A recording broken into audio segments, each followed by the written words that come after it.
Good evening all of you. जैसा कि हम लोग महासागरीय नितल उच्चावच के बारे में पढ़ रहे थे, उसमें हम लोगों ने महासागरीय नितल उच्चावच के बारे में पढ़ा। उसके परिचय के बारे में हम लोगों ने जाना कि महासागरीय नितल उच्चावच में क्या क्या चीज़ें आएंगी।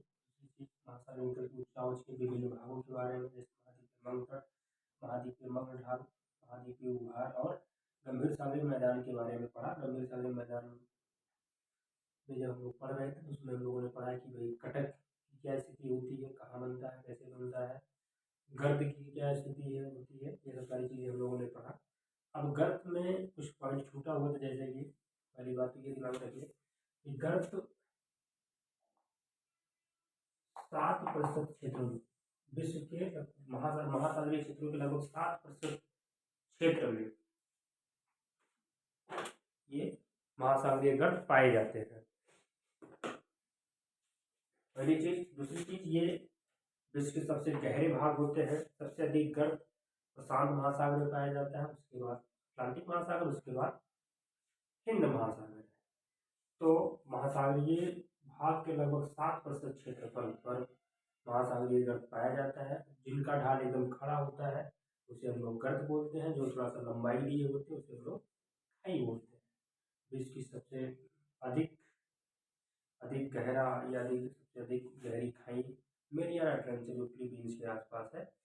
तो मोटा मोटा ये टॉपिक क्लियर। अब इसी से जुड़ा हुआ अगला इसी में टॉपिक था महासागरीय नितल की उच्चावच के अंतर्गत ही महासागरीय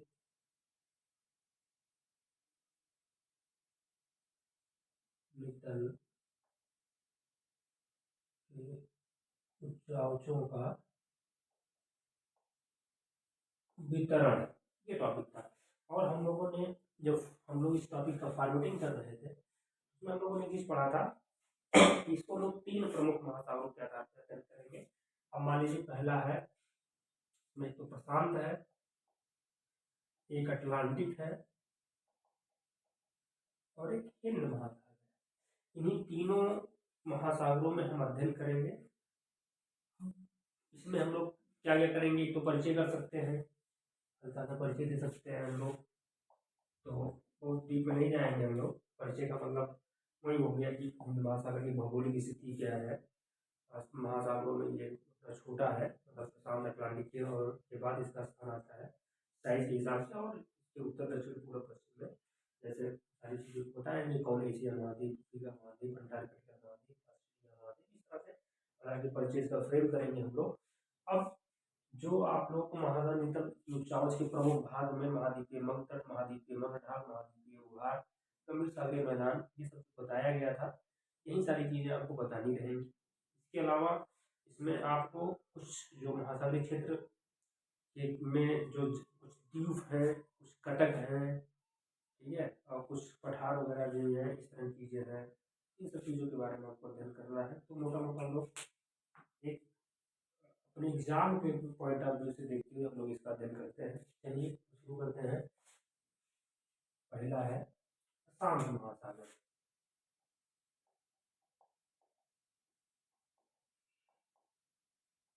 प्रशांत महासागर,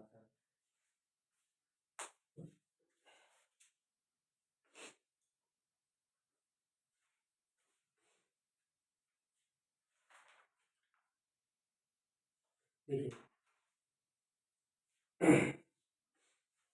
प्रशांत महासागर के साथ ये है कि ये विश्व के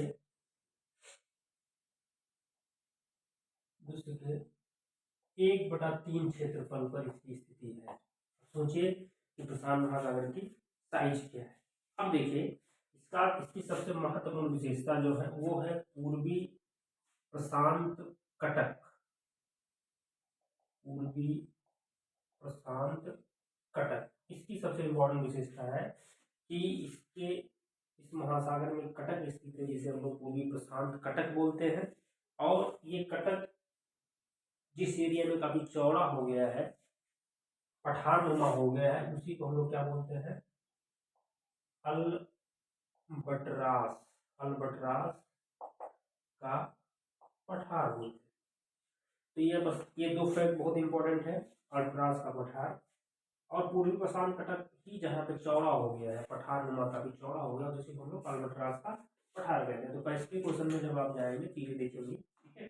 अब देखिए इसमें जो गर्त है वो मेरियाना गर्त है,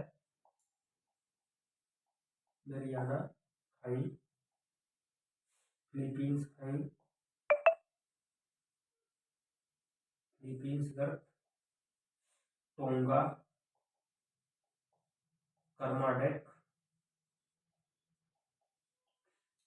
क्यूराई,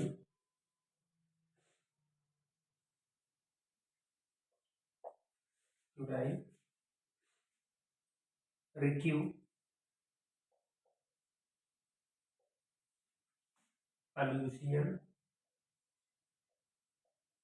बस नाम जानते रहिए, कितना गहरा ये सब जाना जरूरी। सबको पता है कि मेरियाना खाई सबसे ज्यादा गहरी खाई है, तो कोई इशू नहीं है, ये सब बस जानते रहिए। मेरियाना गर्त सबको पता है विश्व का सबसे अधिक गर्त है, गहरा गर्त है, गहरी खाई है। तो ये फैक्ट आपके हैं, कुछ याद करिए और कुछ अभी नक्शे बना करके मैं दिखाता हूँ। जैसे इसको हम लोग ऐसे बना के भी देख सकते हैं। मान लीजिए ये है, ये तो जानिए हो गया कि पूर्वी प्रशांत कटक है, ये प्रशांत महासागर में है। और ये जहाँ पे चौड़ा हो जाता है उसे हम लोग अल्ट्रास का पठार कहते हैं। और ये खाई कुछ फिलीपींस है, क्यूराई है, रिक्यू है, टोंगा है, आल्यूसियन है, कर्माडेक है, ये कुछ गर्द है। इस तरह आपको याद करना और अच्छे में देखना है। तो मोटा मोटा मैं आपको दिखाता हूँ अभी।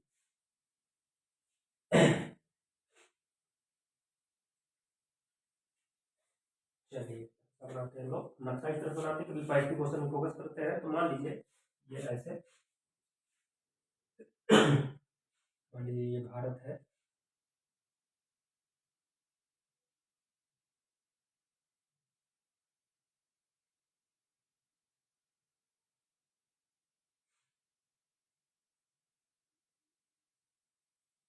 ये एशिया है मान लीजिए,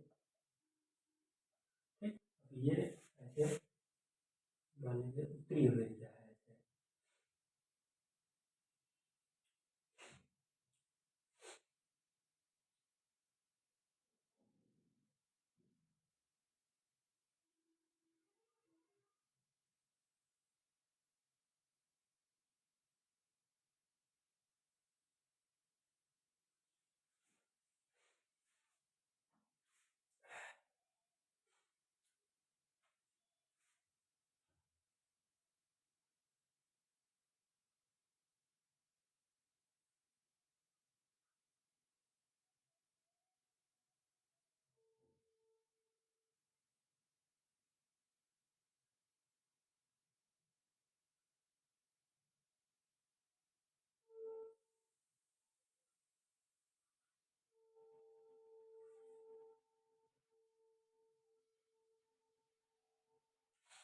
ये और मान लीजिए ये यहाँ पे ये तो रेखा से निकल रही है जीरो, ये मान लीजिए ऐसे मकर रेखा है, ये विषुवत रेखा है।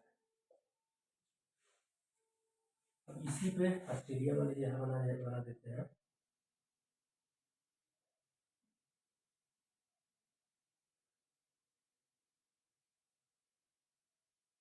ये है, ठीक। अब ये आपका प्रशांत महासागर है। अब देखिए जो टोंगा और गर्माडेक खाई है, टोंगा टोंगा और कर्माडेक, पहले कर्माडेक है, दोनों आसी पास है, कर्माडेक और टोंगा, ये यहाँ। तो जब इस एरिया में आप आएंगे, इस एरिया में, तो आपको यहाँ पे आपको मिलेगा ये ये ये जापान का एरिया है। और फिर जैसे आप यहाँ पे आएंगे इस एरिया में, यहाँ पे आपको फिलीपींस मिलेगा। इसी एरिया में जब आएंगे तो यहीं पे आपको फिलीपींस गर्त मिलेगा।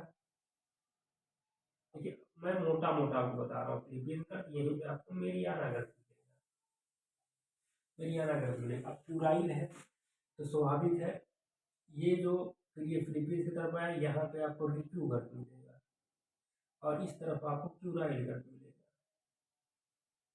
ठीक है। यहाँ पे क्यूराइल गर्त मिलेगा, ठीक है। और इसके अलावा अल्यूसियन है, तो अल्यूसियन ये सिस्टम है, आपको अल्यूसियन मिलेगा, अल्यूसियन गर्त मिलेगा। तो ये अल्यूसियन गर्त मिलेगा, यहाँ क्यूराइल गर्त मिलेगा, यहाँ रिक्यू गर्त मिलेगा, यहाँ फिलीपींस, गुयाना, कर्नाटक, टोंगा, ये सारे गर्त हैं। और पूरी प्रशांत तटक है, इस एरिया में है।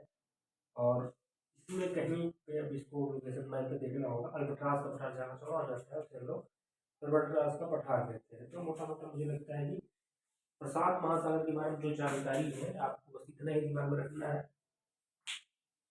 कि प्रशांत महासागर जो है विश्व का सबसे बड़ा है, ये विश्व के पूरा 3 क्षेत्र में पाया जाता है। अब इसमें इसमें इस महासागर में जो सबसे इम्पोर्टेंट घटक है उसे हम लोग बोलते हैं पूरी प्रशांत घटक बोलते हैं।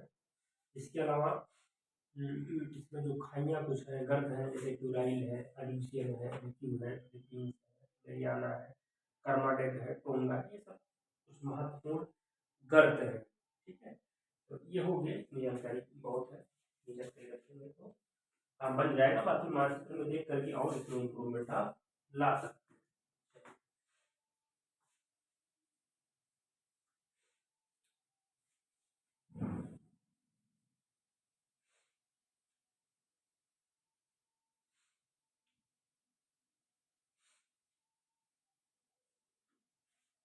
आगे इसी तरह से हिंद महासागर,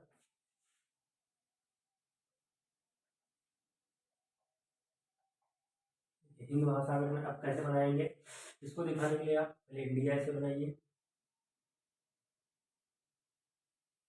ठीक,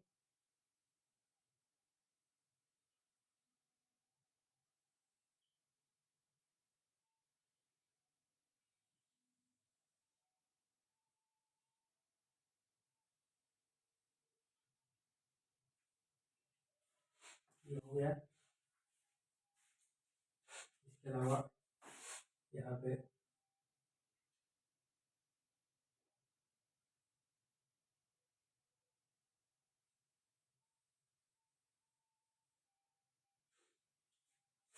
यहाँ पे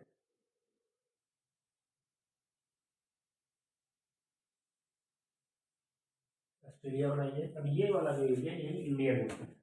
अब देखिए इसमें जो कटक है उसे हम लोग बोलते हैं 90 east reach. 90 east ridge, ridge माने होता है कटक। ठीक, 90 ईस्ट रिज बोलते हैं। अब देखिए इसका जो सबसे गहरा गर्त है सुंडा गर्त है। सुंडा गर्त जो है वो ऐसे थोड़ा छोटा बना देते हैं। तो ये मान लीजिए सुमात्रा है और ये मान लीजिए जावा है। तो यहाँ पे है सुंडा गर्त। ये सुंडा गर्त है जो कि बहुत गहरा मतलब इंडियन महासागर से गहरा गर्त। अब देखिए 90 ईस्ट रीच हो गया। ये 90 डिग्री जब आप देखेंगे देशांतर रेखा तो आपको ऐसे मिलेगा, ऐसे मिलेगा जो जाके सीधा अंटार्कटिका महाद्वीप तक पहुंच गया है। अब देखिए इसमें जो सबसे इम्पोर्टेंट कुछ और जानकारियां हैं।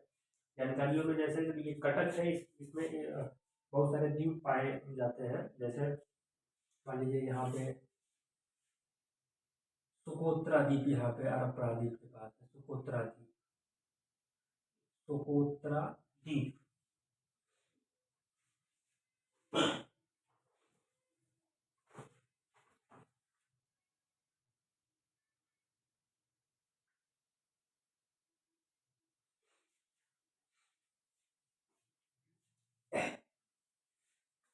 सुकोत्रा द्वीप यहाँ पे है अफ्रीका महाद्वीप के आसपास सॉरी। और यहाँ पे है कुरिया मुरिया द्वीप। कुरिया मुरिया, कुरिया मुरिया द्वीप है। और थोड़ा सा ये देखिए यहाँ पे मेडागास्कर है। और तो यहाँ जब आएंगे तो यहाँ पे आपको मिलेगा मॉरिशस। इस एरिया में यहाँ पे मिलेगा सिसिलीज, सिसिलीज द्वीप मिलेगा। यहाँ मॉरिशस मिलेगा, मॉरिशस। यही यूनियन मिलेगा द्वीप। देखिए ये सब जलमग्न में है, पहाड़ स्थित है जो बाहर निकल के कोई द्वीप के लिए होगा। यूनियन द्वीप मिलेगा। फिर इधर आएंगे तो यहाँ पे प्रिंस एडवर्ड,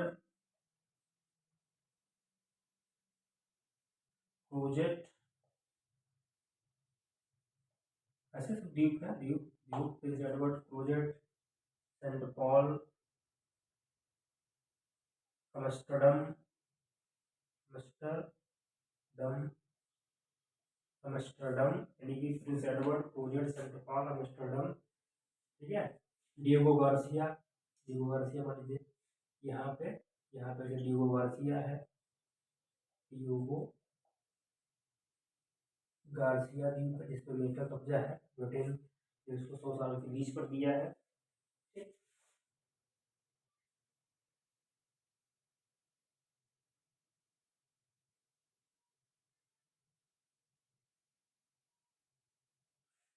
यहाँ पे एक और है जिसे हम लोग बोलते हैं कारगुलन,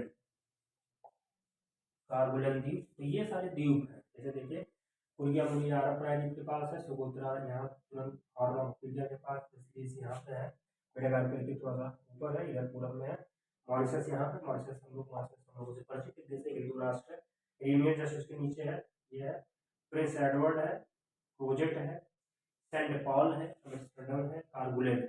अब देखिए जब ये आपको पता चल जाएगा तो इससे आप बहुत सारे जो ये 90 ईस्ट रीज है इसके जो इसका जो क्षेत्रीय कटक जो है 90 डिग्री कटक या कह सकते हैं 90 अंश पूर्वी कटक है, इसका कुछ अपना क्षेत्रीय नाम है। जैसे कि अब ये देखिए आप नामों में, जैसे देखिए एक सीरीज है ना, यही कटक, ये कटक क्योंकि देखिए ऐसा ना कई, ये एकदम एक लाइन में नहीं है, ऐसे ऐसे फैला हुआ ऐसे है। ये जो कटक यहाँ वैसे इसको सेसिलीज कटक बोलते हैं, ठीक है। आगे देखिए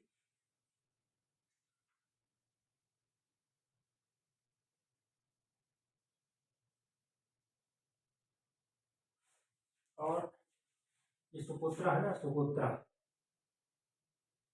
ये है सुकोत्रा। तो यहाँ पे जो डिएगो गार्सिया, इसी के ऊपर जस्ट एक द्वीप है जिसका नाम है चैगोस, चैगोस द्वीप, चैगोस द्वीप है। तो ये पूरे कटक को, इस एरिया को हम लोग इसको बोलते हैं सुकोत्रा, सुकोत्रा चैगोस कटक, सुकोत्रा चैगोस कटक बोलते हैं, ठीक है। सुकोत्रा या सुकोत्रा चैगोस कटक बोलते हैं। और ये सिसिलीस कटक हो गया। आगे देखिए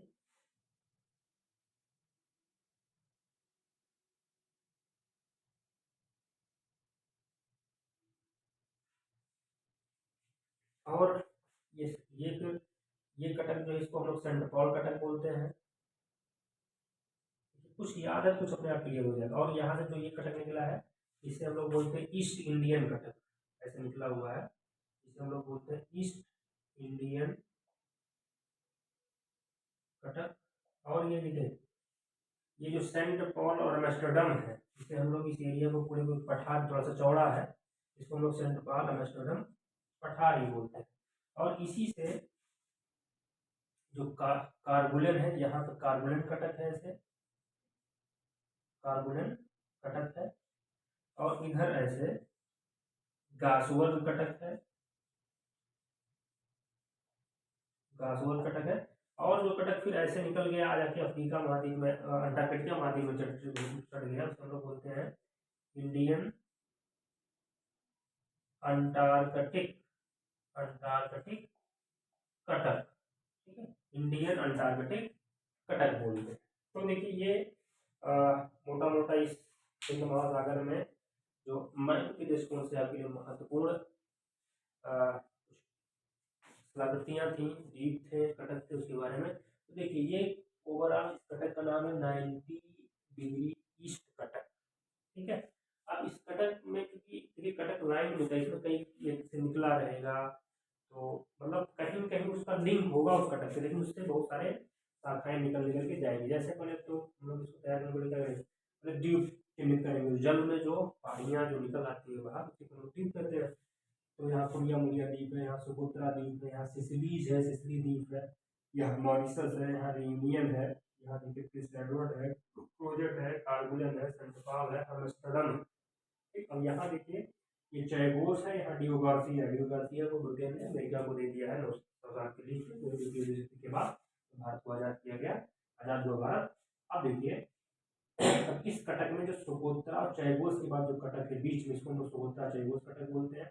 सिसिलीज कटक जो 90 डिग्री में आके मिलता है उसे हम लोग बोलते हैं सिसिलीज कटक। और सेंटपाल, ये चैगोस कटक से फिर यही जो 90 डिग्री का हिस्सा है इसे हम लोग बोलते हैं सेंटपाल कटक बोलते हैं। सेंटपाल कटक से जो इधर ऑस्ट्रेलिया की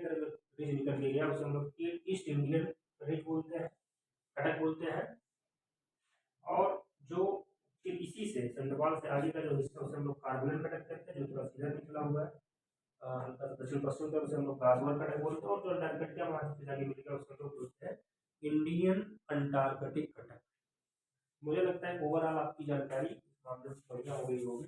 चलिए, देखिए हम लोग मैथ दृष्टिकोण से बाकी इसमें जो कुछ स्थलाकृतियां हैं महासागरीय क्षेत्र में, उसको हम लोग पढ़ रहे हैं। ठीक है, चलिए।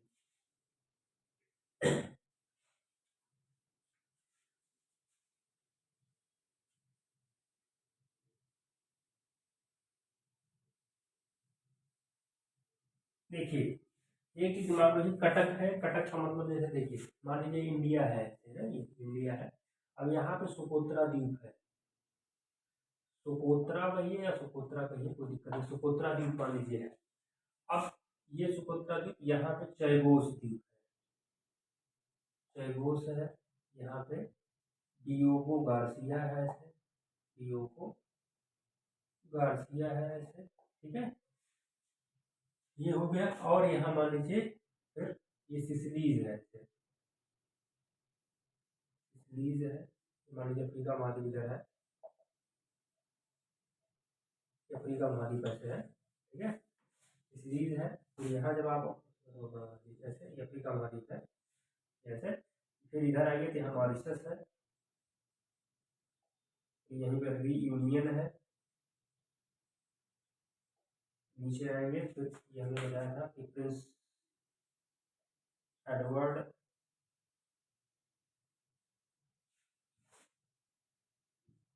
सेंट पॉल, बस इधर बनाइए, प्रोजेक्ट यहाँ पे, सेंट पॉल, एम्स्टर्डम,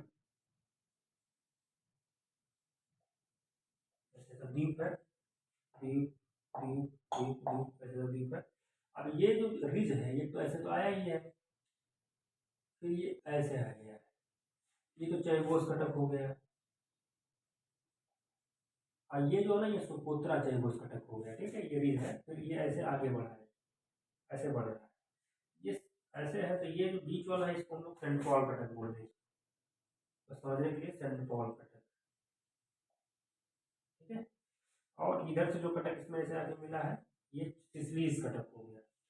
अब यहाँ से एक कटक को इस एरिया में, चूंकि ये कटक जो थोड़ा सा चौड़ा हो गया, इसलिए हम इसको सेंडपाल एम्स्टर्डम पठार भी बोलते हैं। ठीक है, इसी से एक कटक ऐसे निकल गया है, जिसे हम लोग बोलते हैं ईस्ट इंडियन कटक बोलते हैं। और एक कटक जो इधर ऐसे निकल गया है, उसे हम लोग बोलते हैं गासवर कटक। और थोड़ा सा ये वाला हिस्सा जो है, यहाँ पे एक द्वीप कारगुलेन, कारगुलेन कटक है। इस द्वीप का, इसलिए इसे हम लोग कारगुलेन। एक्चुअली कटक में जो हिस्सा है ना, थोड़ा सा पहाड़ निकल गया है। ये कटक क्या है, कटक भी एक प्रकार का जलमग्न पहाड़ है, पहाड़ी पहाड़ है, पर्वत श्रेणी है, जो कि लंबाई में अपना बना हुआ है। ठीक है, तो ये हो गया। बाकी इसी का जो हिस्सा ऐसे अंटार्कटिका महाद्वीप की तरफ चला गया, उसे हम लोग बोलते हैं इंडियन अंटार्कटिक कटक। अच्छा, एक बहुत इंपॉर्टेंट बात है कि जो हमने एग्जाम्पल आपको कटक के निर्माण में समझाया था, हमने ये बताया कि भाई देखिए, मिड अटलांटिक कटक के लिए वो सही बात है कि अवसारी प्लेट सीमांत पे कटक बनता है, लेकिन कोई जरूरी नहीं, कटक कहीं भी अपने तरीके से बन सकता है। ठीक है, ऐसा नहीं कि अवसारी प्लेट सीमांत पे बनेगा।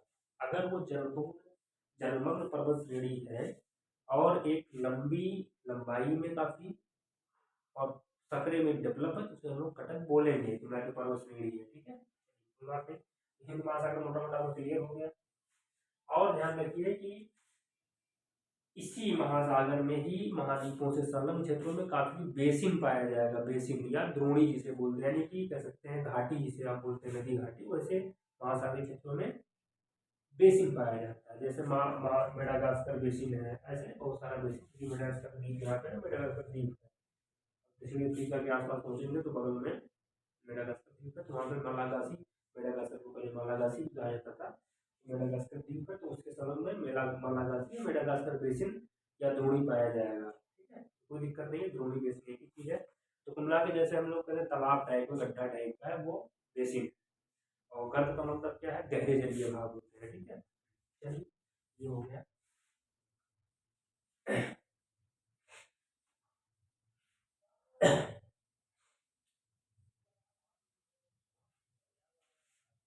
अब आइए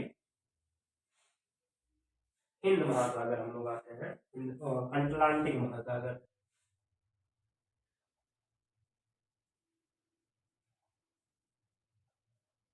अटलांटिक महासागर के लिए हम लोग फिगर जनरेट करते हैं।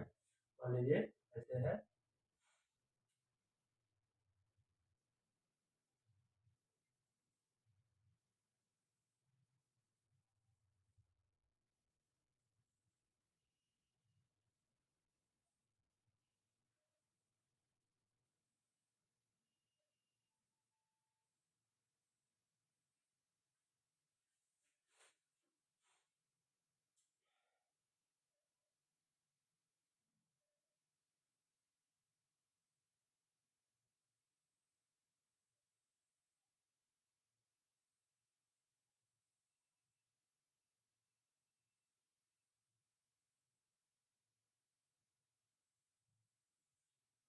ये अटलांटिक महासागर मान लीजिए है।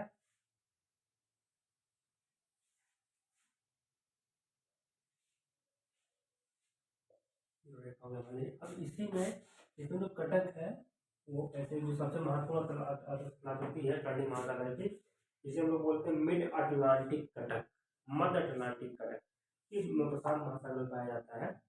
अब देखिए मैंने तो बताया था शुरुआती दौर में, मैंने कहा कि देखिए इस कटक का निर्माण जो है वो अपसारी प्लेट सीमांत पर हुआ है। अपसारी प्लेट सीमांत यानी कि यहाँ पे प्लेट ऐसे दूर जाती है, तो इसमें जो बरसगाठी बनती है, बरसगाठी से द्वारा जो लावा का उद्गार होता है वो इस बरसगाठी के दोनों किनारों पर निक्षेपण होता है, और इस तरह से जो है बरसगाठी से संलग्न जो है महासागरीय कटक का निर्माण हो जाता है। अब ये मध्य अटलांटिक कटक का ये जो 0 डिग्री रेखा है, इसके उत्तर वाले भाग को हम लोग बोलते हैं डाल्फिन उभार बोलते हैं। क्या बोलते हैं? डाल्फिन उभार, ठीक है। और दक्षिण वाले भाग को क्या बोलते हैं? चैलेंजर उभार बोलते हैं।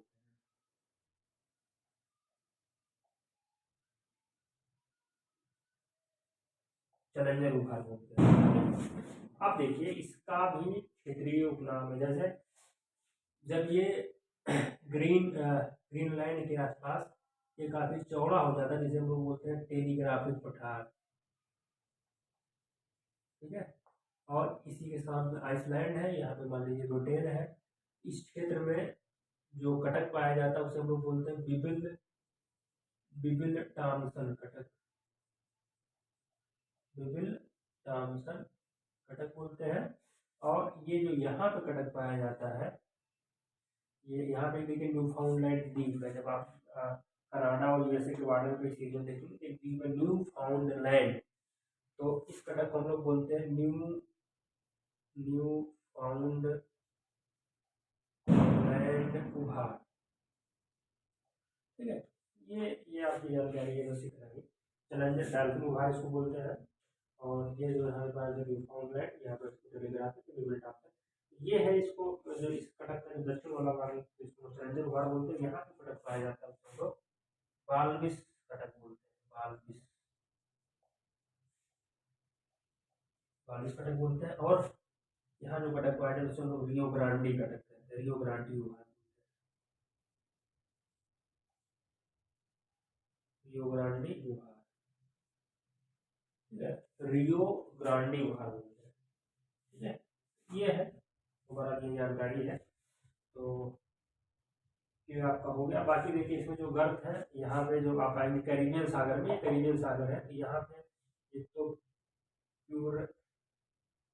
प्यूर्टिको, एक तो प्यूर्टिको गर्त है, एक है नरेश गर्त, ये है दो गर्त है, एक प्यूर्टिको गर्त है, एक नरेश गर्त है, गर्त नहीं। तो ये आपकी अटलांटिक महासागर से संबंधित जो कुछ महत्वपूर्ण, अब इसमें बहुत सारे द्वीप वगैरह हैं, जैसे कि आप जब इस एरिया में आप आएंगे, जैसे यहाँ पे कैनारी द्वीप है, केप वर्डे द्वीप है, ठीक है। इस तरह द्वीप वगैरह मैप में हम लोग किसी दिन जब मैपिंग करेंगे तो देखेंगे ये कैनारी द्वीप है, ये केप वर्डे द्वीप है, थोड़ा सा और इसको हम लोग अच्छा करेंगे, ठीक है। ये आपका अटलांटिक महासागर की जो महत्वपूर्ण कुछ महासागरीय स्थलाकृतियाँ हैं उसके बारे में हमको जानकारी मिली। इसमें सबसे बेहतर जानकारी मिड अटलांटिक कटक है, और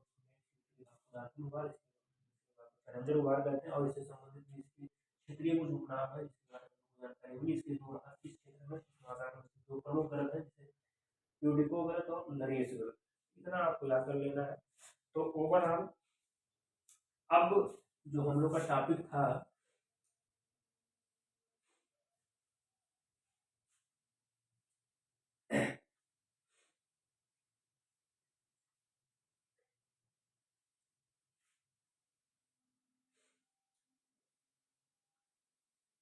हम लोग का टॉपिक था महासागरीय नितल के उच्चावच।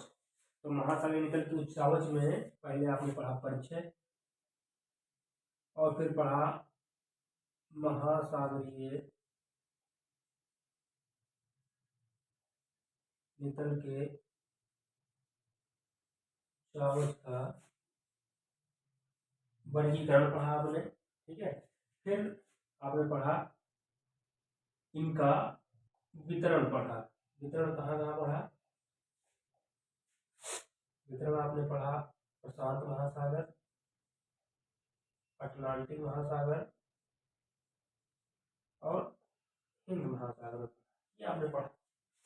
अब देखिए परिचय में आपने पढ़ा कि पृथ्वी की सतह, पृथ्वी और विभिन्न प्रकार के शिलावृत्तियों की उत्पत्ति के कारण भूसंचलन है। अस्तर खंड के बाद महासागरीय क्षेत्रों में भी अंतर्जनित और बहिर्जनित भूसंचलन के प्रभाव से विभिन्न प्रकार के उच्चावचों का निर्माण हुआ है, ठीक है। और जो उच्चावच पाया जाता है उसे उच्चता में के द्वारा दिखाया जाता है। तो वर्गीकरण में हमने पढ़ा कि महाद्वीपीय मग्न इसके कुछ 4-5 भागों में इसको बांटा गया, जिसमें महाद्वीपीय मग्न, महाद्वीपीय मग्न ढाल, महाद्वीपीय भूभाग तथा गंभीरता के मैदान, इसको हम लोगों ने अध्ययन किया। और फिर हम लोग जब सब पढ़ लिए तो फिर उसके बाद हम लोगों ने जो उच्चावच के जो नितल की उच्चावच, जिसको हम लोगों ने वितरण इसको पढ़ा, तो प्रसाद में पढ़ा, अटलांटिक में पढ़ा, हिंद में पढ़ा। अब जैसे मान लीजिए अटलांटिक में हम लोगों ने पढ़ा, तो अटलांटिक में फिर परिचय आप बना सकते हैं कि ये जो है, ये जो महासागर है ये प्रशांत महासागर का 1/6 है।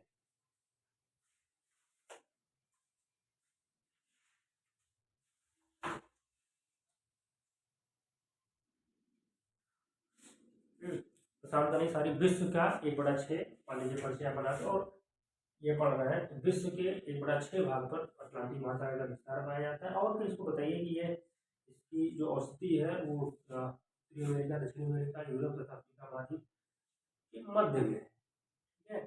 ये एक परिचय हो जाता है। फिर उसके बाद हम लोग महाद्वीपीय मगनतट के बारे में बताते, तो मगनतट का परिभाषा दे देते हम लोग कि जलगम तटीय भाग को हम लोग महाद्वीपीय मग्न रहते हैं। इसका औसत ढाल मतलब उसी से कॉमन चीज़ों को लिखते हुए फिर बता देते हैं हम लोग कि हाँ विश्व के लगभग 8-6% भागों पर भारतीय मग्न का विस्तार पाया जाता है। अटलांटिक महासागर में प्रतिशत के दृष्टिकोण से अटलांटिक महासागर में सबसे ज़्यादा महाद्वीपीय मगनतट पाया जाता है। इसकी औसत ढाल 1 से 3 डिग्री तक पाया जाता है। सारी चीज़ें हो जाती, कोई दिक्कत नहीं।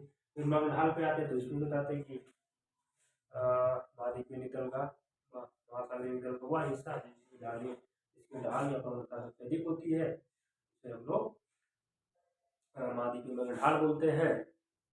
प्रतिशत के मामले में अटलांटिक महासागर में सबसे ज्यादा महासागरीय मग्न ढाल पाया जाता है। लेकिन हम लोग जानते हैं कि विश्व के 8.5% भाग पर विश्व के मतलब महासागर के 8.5% भाग पर महासागरीय मग्न ढाल की उपस्थिति है। महाद्वीपीय भूभाग के बारे में बता देते हैं, जो चीज़ें हैं सारी चीज़ें। फिर गंभीर सागरीय मैदान पे आते हैं। गंभीर सागरीय मैदान पे आने के बाद फिर आपको कुछ नहीं, बेसिन, कटक, गर्त, इन सब के बारे में आपको बताने हुए निकल जाता है। बेसिन का हिंदी होता है द्रोणी, ठीक है। इस तरह से करते हैं 1-1.5 पेज 2 पेज हम लोग लिख सकते हैं, कोई समस्या नहीं है। तो ये टॉपिक मोटा मोटा तो क्लियर है। अच्छा हाँ, एक चीज़ और, जो महाद्वीपीय मगनतट होता है उसके बारे में थोड़ा सा एक इन्फॉर्मेशन और है। इन्फॉर्मेशन ये है कि अगर महाद्वीपीय तटीय क्षेत्रों के समीप कोई पर्वत पाया जाएगा तो महाद्वीपीय मगनतट की चौड़ाई कम हो जाएगी, और अगर तटीय क्षेत्र सपाट होगा, मैदानी वाला एरिया होगा, तो वहाँ पर महाद्वीपीय मगनतट का विस्तार अधिक हो जाएगा। इस तरह से हम ये भी कह सकते हैं कि महाद्वीपीय महासागरीय नितल के जो उच्चावच है, दूसरी महाद्वीपीय मगनतट है, उसको सिर्फ भूसंचलन ही नहीं बल्कि जो स्थल स्वरूपीय विशेषताएं हैं, जैसे एग्जाम्पल में पर्वत का, अगर ये क्षेत्रों के निकट पर्वत है तो महाद्वीपीय मगनतट खतरा हो जाएगा। अगर तटीय यानी सपाट मैदानी क्षेत्र है तो वहाँ पर महाद्वीपीय मगनतट काफी विस्तृत होगा, ये एक फैक्ट इम्पोर्टेंट फैक्ट है। इस तरह से हम ये भी कह सकते हैं कि महासागरीय तल की ऊंचाई को केवल भूसंचलन ही नहीं बल्कि स्थल स्वरूपीय विशेषताएं भी प्रभावित करती है। इस तरह से ये टॉपिक आज क्लियर हो गया है। आई होप आप इसको पढ़िए बढ़िया से, काफ़ी बेहतर आप इस समय डेवलप होगी। आगे अगला टॉपिक हम लोग महासागरीय जल का तापमान पढ़ेंगे। ओके।